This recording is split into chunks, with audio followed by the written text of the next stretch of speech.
tunaendelea na siri zetu ya barabara ya kufuata, na tuko point yetu namba 8, anasema fanya maamuzi magumu. Ili uweze kutembea katika barabara inayofaa, lazima ukubali kufanya maamuzi magumu ya maisha yako.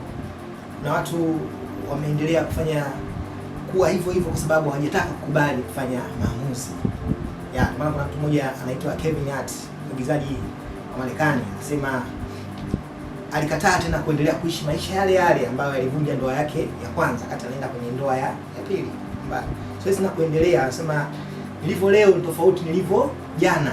Ni kweli jana labda nilikuwa natembea na wanawake tofauti, lakini leo siwezi na kufanya kitu hicho kwa sababu ndio kitu ambacho kilivunja ndoa yangu ya kwanza. Kwa hiyo kubali fanya maamuzi.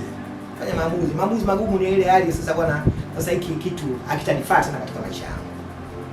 Jambo hili tena litanifaa. Kwa mfano, kwa mlevi anasema kwanza sasa sitataka tena kufanya masuala ya ulevi. Nilikuwa mvivu, kwanza sasa hizi nitafanya kazi kwa bidii ili niweze kujikwamua kiuchumi.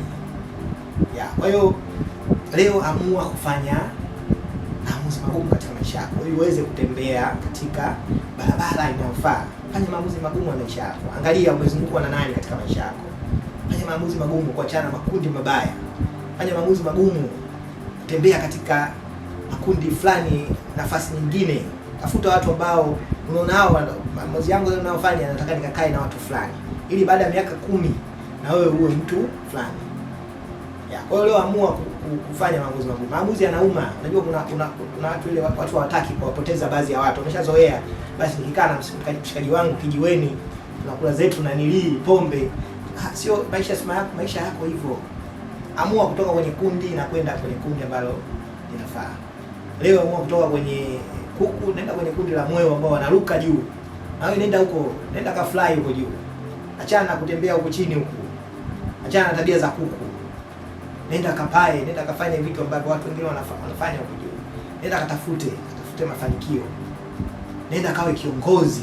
Fanya maamuzi magumu uliokuwa baba bora. Fanya maamuzi magumu kuwa kijana wa kuigwa katika jamii yako.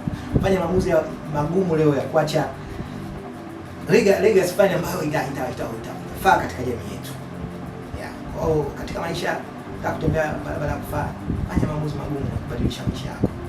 Kila mmoja anaweza. Siambii kwamba wewe huwezi kufanya maamuzi magumu. Wewe tunakuamua kwamba kuanzia leo nataka nitembee katika njia nzuri. Trust in the creator.